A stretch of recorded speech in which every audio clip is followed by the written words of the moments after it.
All right. Well, thank you for the songs this evening. We will be going to Matthew chapter 25.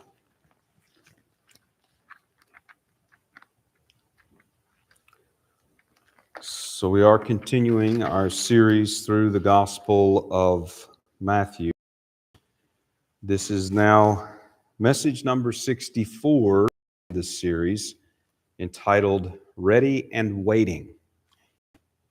And we're going to be looking at verses 1 to 30. This is the opening part of this chapter.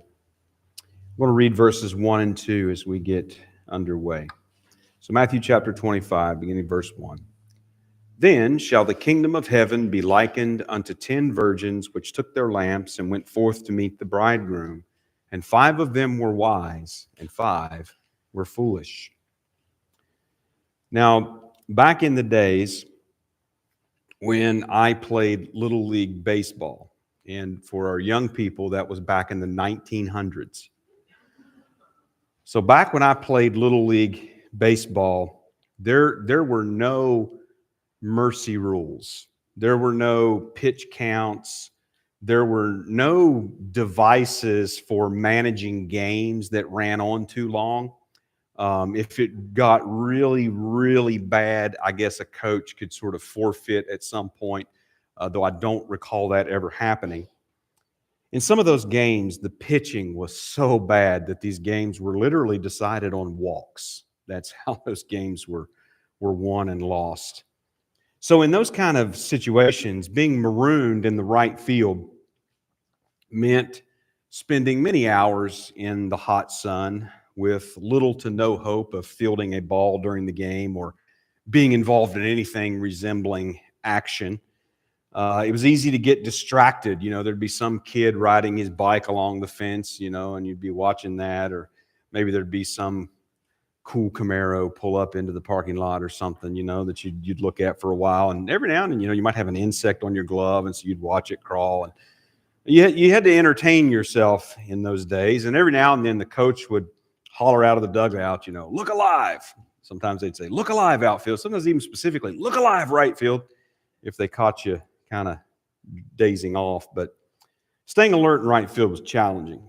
But staying alert in right field was actually also quite important, because if the ball did get behind the right outfielder, that probably meant runs scored and a very unhappy coach in the dugout. So it could be oftentimes in right field, it could be so long between opportunities to actually field a ball and be involved in the play that you could just think, well, a ball's never coming this way, and sort of lose your edge. And when you did that, you weren't ready when a ball did come, because when it did, it happened fast, and you didn't have time then to get prepared.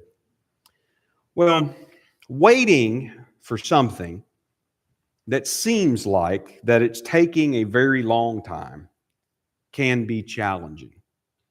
So how does one wait, and how does one wait well? Well, waiting well involves being alert and being ready, especially when there could be something happening at any moment. And Jesus spoke to that very fact of waiting and waiting well in this second pair of parables that starts out chapter 25 of Matthew. So the last message we looked at the very end of chapter 24, verses 36 to 51. And there Jesus began to speak to the issue of timing. So the 12 disciples had asked Jesus about when these things would be, these things meaning the end of the age and his coming. And we now see that Jesus viewed these things as being the end of the age tribulation that involved these early birth pains, this midpoint abomination of desolation, and a following great tribulation, and the return of Jesus in the clouds to the earth for judgment. In other words, all of these are connected and sequential events that are going to happen over a short and defined time frame. And we know that time as 7 years from Daniel and as well in the book of Revelation. So Jesus spoke about the time of his coming as a more general reference to all of these things that must take place. You're just not going to have one without the other. Because the 70th week tribulation is something that, as Daniel says in Daniel 9, has been determined on Israel before the return of Messiah, before their restoration. You see, national Israel will be sorted out in judgment along with the nations of the world. And as far as when this end of the age event will occur, Jesus said, no one knows, not even the angels in heaven, not even the Son as he stood on the earth, but only the Father. And I'll just be quick to admit, I don't really comprehend what all that means. I know that it doesn't mean that Jesus was any less God in any way. I know that it doesn't subtract anything from him, but he said that he did not know in some way in his setting aside of his divinity to take on the human flesh. He did not access that. So again, I don't understand how to understand it, much less try to explain it. But when Jesus said that no man knows the day or the hour, then all speculations, all calculations are wrong, and they miss the point, as Jesus makes that point repeatedly, emphasizing that no one knows the time of these events. But that generation who sees these events begin will know that his coming from heaven is very close. So Jesus gave two connected parables right at the end of chapter 24 to emphasize this conclusion of watching and being ready. You don't know. Generation after generation, you don't know. But because of that, you have to be watchful, you have to be awake, you have to be alert, and you have to be ready. Now, chapter 25 opens, and it opens with two more parables that are actually connected to the first two from chapter 24. And one way we know that they are intentionally connected is that they share a common conclusion. So if you look at like verse 13 in chapter 25, for instance, and how that it echoes verses 42 and 44 and 50 back in chapter 24. In other words, obviously these parables have the same point. They each sort of have their own point to make, as it were, but they're all speaking of the same thing. We also know that when you get down to verse 30 of chapter 25 and how it parallels with the end, verse 51 in chapter 24. So there's actually here four parables of this teaching, and they're all about the same thing. And they're all teaching essentially the same lesson. There may be just a little bit different perspective, and they certainly have different settings that Jesus used for these parables. Well, the first two parables we looked at in the previous message at the end of chapter 24, those two parables spoke to the need to be ready. And the last two parables that we're looking at here in this message speak to what it means to be ready. How are you to be ready, in other words? So we're going to look at this. We'll take each parable in turn. So verses 1 to 13, we have the parable of the wise and foolish virgins. Verses 14 to 30, we have the parable of the talents. So let's begin here with the first one. We'll start again in verse number 1. Then shall the kingdom of heaven be likened unto 10 virgins, which took their lamps and went forth to meet the bridegroom. Now, just as a reminder, Matthew did not write in verses and chapters. Neither did Jesus speak in verses and chapters when he spoke these words. So there's a chapter break here between chapter 24, chapter 25. And it's fine that there's a chapter break here, but we have to realize as we read that this is a seamless continuation of what we've just been reading in chapter 24. In fact, chapters 24 and 25 are together one long, continuous teaching that Jesus gave to his 12 apostles privately about the end of the age and his coming again. So what we have here is actually a group of 4 parables. You have 2 at the end of chapter 24. They're pretty brief. These 2 in chapter 25 are longer as far as the telling of them. But we have 4 parables that are given without any interruption, and they're all connected to each other. They're all connected to the same point that started out this part of Jesus' teaching back in verse 36, that no man knows the day or the hour. And so this all flows out from that. These parables also continue consistent with the other parables in Matthew. So just to hit some of these common features we have seen in these parables. There's some sort of a time delay. There's some sort of a period of waiting. There's a return and a judgment that sorts and separates good from bad.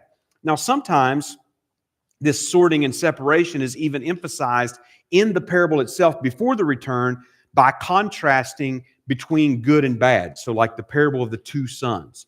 Here, the wise and foolish virgins. And then we have the faithful and unfaithful servants in the next one. So there's a contrast already begun in the parable before the judgment is made. And then also that the judgment means reward for the faithful and punishment for the unfaithful. And usually this punishment involves being cast out into hell for the wicked. And for the faithful, it involves promotion and entrance into the kingdom. So this verse here, verse 1, begins with this word that's translated then. And the word indicates some sort of a sequence. And here it refers to the coming again of Jesus to the earth, and then the kingdom of heaven will be like.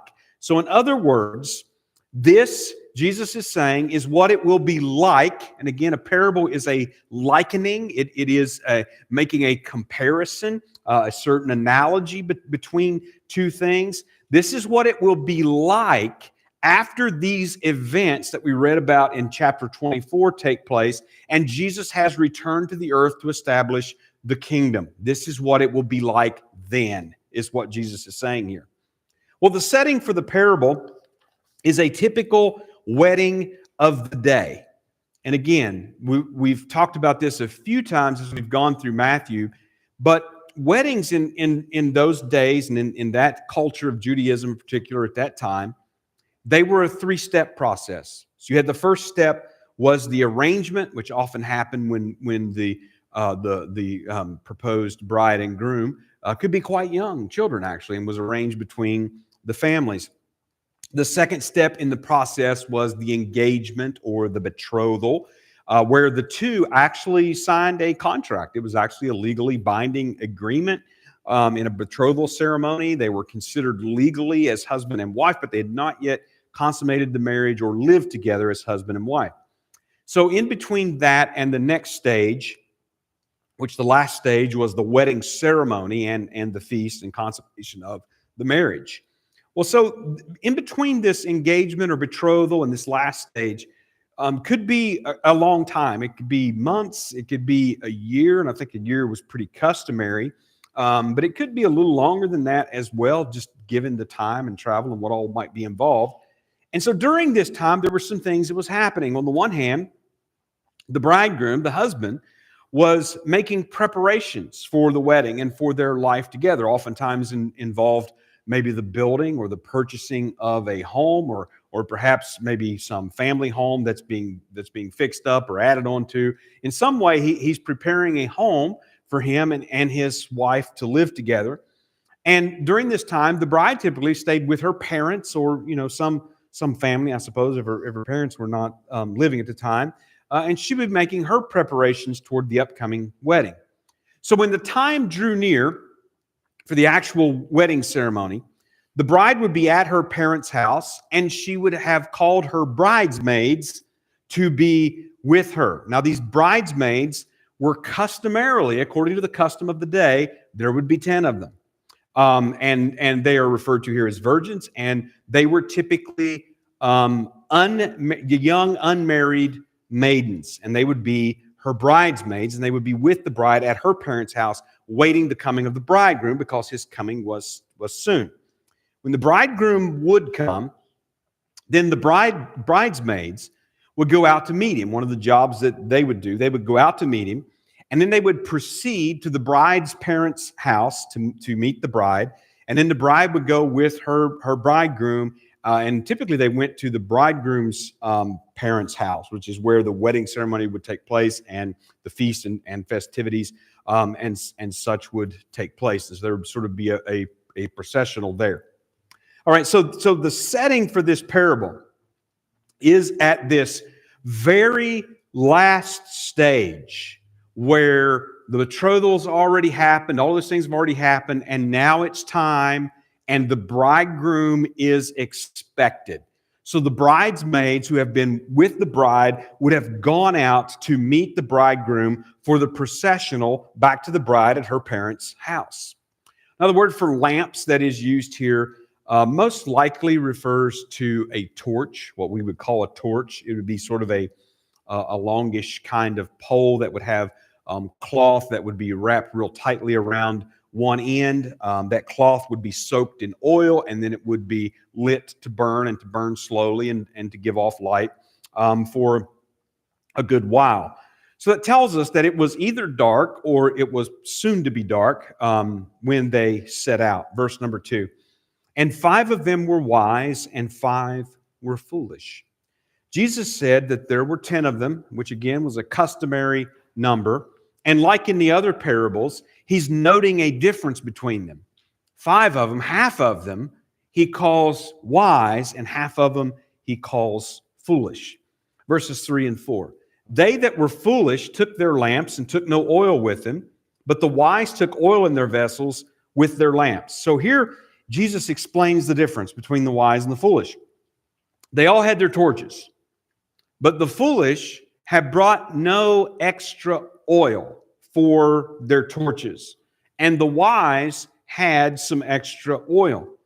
And the point is that those that were wise were considered wise because they were ready, and the foolish were foolish because they weren't ready. Verse number 5. While the bridegroom tarried, they all slumbered and slept. Now, the word that's used here for tarried indicates that it is some sort of a delay. And the construction of this particular sentence seems to suggest that the delay was some sort of unavoidable but unintentional type delay, like he was delayed, for whatever reason. Of course, that's getting beyond the scope of the parable, whatever that the reason is. And so I thought maybe we could stop here and deduce that the point of the parable is that wives should be patient and understanding and forgiving if their husbands tend to be late. Well, maybe that's not the point. So maybe we better just keep on going. So the bridegroom was expected, but he hadn't showed up. And it had been so long that since he had been expected and he hadn't shown up, that the bridesmaids all fell asleep. Now, the significance of them falling asleep is simply to illustrate and emphasize that the long delay of the bridegroom, for whatever reason that it was much longer than expected. They went out to meet him at a time that they expected him, and he didn't show up then. And he didn't show up for such a long time that eventually they all fell asleep. That's the point. Verse 6. And at midnight there was a cry made, Behold, the bridegroom cometh, go ye out to meet him. So hours later, the bridegroom is finally approaching, and his arrival is announced. Verse 7, Then all those virgins arose and trimmed their lamps. So then they all woke up. Again, they all fell asleep. They all woke up, and they trimmed their torches. And what this meant was that their torches had burned out while they slept. And so they trimmed off the burnt and the charred cloth in preparation to be able to soak them in oil and to light them again. Verse number 8. And the foolish said unto the wise, Give us of your oil, for our lamps are gone out. So the foolish 5, as we were told earlier, they had not brought any extra oil with them to saturate their torches with in case they needed to relight them. And so they asked the 5 to share their oil. Verse 9, but the wise answered, saying, not so, lest there be not enough for us and you, but go ye rather to them that sell and buy for yourselves. Well, the wise ones could not share their oil because they didn't have enough extra oil for themselves and the other bridesmaids. And so they told them, you're going to have to go out and buy some. Now, typically, obviously, this is very, very late in the night. And merchants in those days would have something sort of like a storefront that would be like a part of their dwelling. They would conduct their business unless they were, more traveling type of merchants. And so what they would have to do, these foolish ones would have to go out into the city, so to speak, and they would have to find someone that they could rouse up and who would be willing to sell oil to them, which, who knows how long that could take. Verse 10, and while they went to buy, the bridegroom came, and they that were ready went in with him to the marriage, and the door was shut. So while they were gone to buy their oil, the bridegroom actually arrived after this long delay, longer than expected. But when he arrives, notice he did not delay the processional because of the missing bridesmaids, but he proceeded forward. They proceeded to the place of the ceremony, and they shut the door, shut the gate of the place. And note that Jesus emphasizes here that they that were ready went in with him. They went in to the celebration. Verse 11, afterward came also the other virgins, saying, Lord, Lord, open to us. So the other bridesmaids obviously found some oil, but they came and they were already there. The gate is already closed, and they're asking to be given entrance. And verse 12 says, but he answered and said, verily I say unto you, I know you not. So the bridegroom denied them entrance, saying he did not know them. Now, this may sound harsh, but it's probably not even entirely implausible that he wouldn't know the bridesmaids all personally. It certainly could have been possible, especially given if there was some distance that he lived away from where his bride was going to be. But either way, the verse is similar to the end of the Sermon on the Mount, where Jesus contrasted the wise as being those who hear and do his words with the foolish who do not do them, and how those who are foolish will be excluded from his kingdom. There at the end, that's chapter 7, verses 21 to 23. Very similar to the statement that he makes here, and actually a very similar context. Verse 13, watch therefore, for ye know neither the day nor the hour wherein the Son of Man cometh. So this is Jesus' conclusion that he draws from this parable. This is the point that he's driving at with this parable to his disciples. And his conclusion, again, it's the same as in the previous parables. You don't know the hour. You don't know the day. You don't know the time when this return will occur. So you have to watch and be ready. Now, this parable is quite interesting because it's sort of the opposite perspective from the previous parable at the end of chapter 24. So if you look at that parable at the end of chapter 24, not knowing the time, not knowing the day or the hour, meant that they were in danger of his coming, this end of the age, being much sooner than they thought that it would be. Here in this parable, not knowing the time meant a much longer delay than what they expected. And the result, just as it was in the previous parable here, is that they weren't ready when he finally came. We might also notice about this parable that once he came, again, he didn't delay the processional. Once he came, there are no more delays. There are no more opportunities. There's no more chances or anything of the sort. So then we move to the second parable, verse 14. For the kingdom of heaven is as a man traveling into a far country, who called his own servants and delivered unto them his goods. Now, the words, the kingdom of heaven, are not in the Greek text, and probably in your Bibles, they are in italics there in verse number 14. The opening phrase is something more like, for it is like a man traveling into a far country. So obviously there's a referent, and that referent is obviously the kingdom of heaven, just as it was in the previous parable. And so the translators have supplied that in italics, and that's not uncommon, actually. If you pay attention to the italics in the text of your Bible, it's not uncommon for them to supply those sort of things that they believe are implied or what have you. But nevertheless, this parable is certainly saying the same thing. Then shall the kingdom of heaven be like. So the setting of the parable here is different. The parable here, the setting is a landowner that's preparing for a long journey that's going to go far away and keep him away for a long time. And during his absence, he is entrusting his holdings into the hands of his household slaves to manage his affairs until he returns. Now, this is something that, just like a wedding, would have been a common enough happening. You didn't have telephone and email and fax and internet connections and all those sort of things. You can work remotely anywhere in the world and all that sort of thing.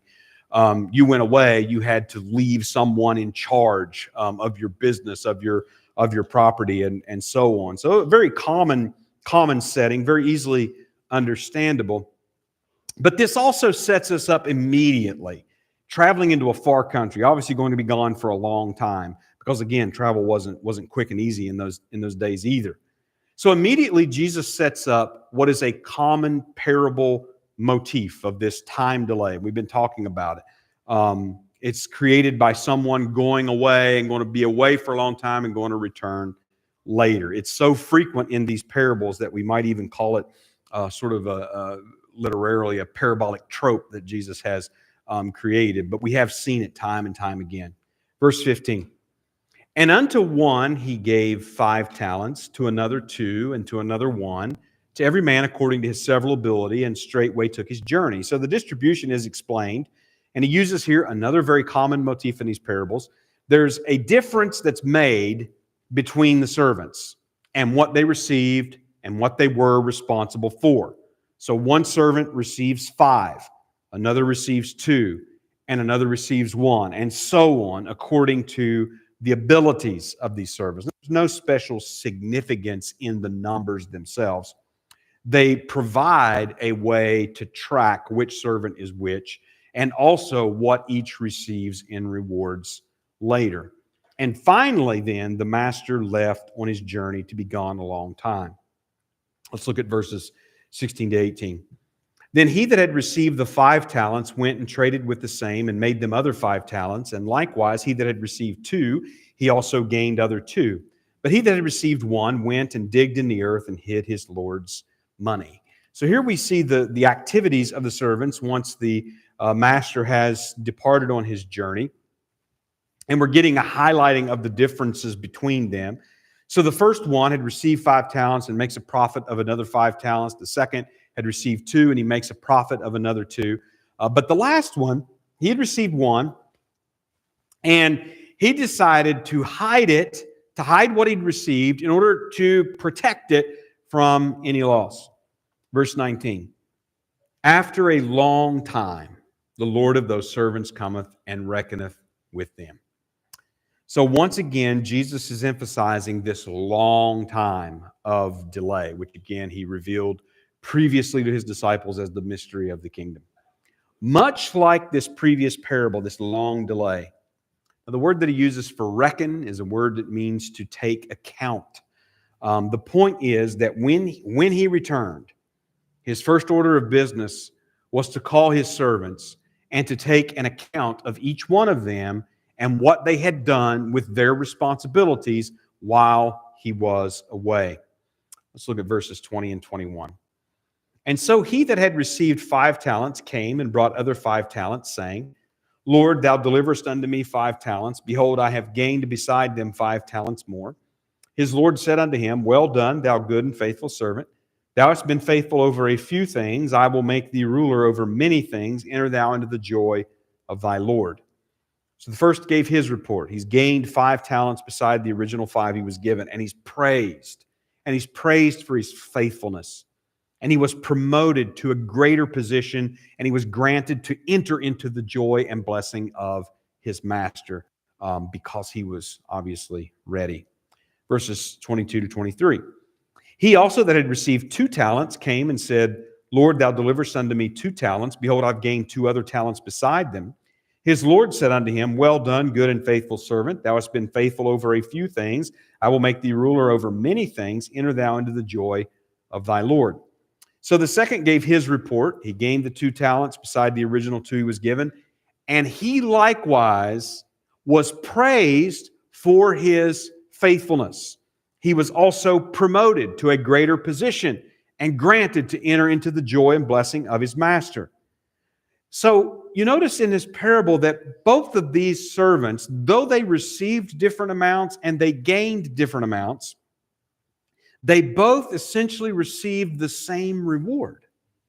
And what that highlights is that they were rewarded according to their faithfulness to their assigned duties. They weren't rewarded necessarily according to the exact results that they achieved, but rather they were rewarded for their faithfulness. Now, this, of course, reminds us of the parable of the laborers and all receiving a penny or a day's wage, even though they worked different amounts of time. That's in chapter 20, verses 1 to 16. Then we have the last one, verses 24 and 25. Then he which had received the 1 talent came and said, Lord, I knew thee that thou art a hard man, reaping where thou hast not sown, and gathering where thou hast not strawed. And I was afraid, and went and hid thy talent in the earth. Lo, here thou hast that is thine. So this last servant came to give his report. And he expressed fear, the fear of losing what belonged to his master, and described his protecting of the talent in order to give it back to him. No gain, no loss. Then we get the response, verses 26 to 28. His Lord answered and said unto him, Thou wicked and slothful servant, thou knewest that I reap where I sowed not, and gathered where I have not strawed. Thou oughtest therefore to have put my money to the exchangers, and then at my coming I should have received mine own with usury. Take therefore the talent from him, and give it unto him which hath 10 talents. So the master judges this 1 talent servant. If he truly feared his master, he should have at least lent that money on usury so that the master would have earned interest on his money while he was gone for a long time, and he would have come back to some sort of profit. He named this servant as being wicked and lazy. He's not faithful in the responsibilities that he was given. And his punishment is initially to lose what he had. Verse 29. For unto every one that hath shall be given, and he shall have abundance. But from him that hath not shall be taken away even that which he hath. So Jesus adds this explanation. And again, this is what the kingdom of heaven will be like when he comes. He's going to judge those on the earth. He's going to take a reckoning. And we'll get to that at the end of chapter 25. He's going to take a reckoning of them, an accounting of them on the earth. He's giving an explanation here that the one who has will receive more, and the one who has not will lose even what he has. Now that sounds sort of riddling, somewhat mysterious statement, but it actually echoes the explanation of, on the one hand, why he spoke to the unbelieving crowds in parables. That's in chapter 13 and verse number 12. Because to him that has will be given more, and so on.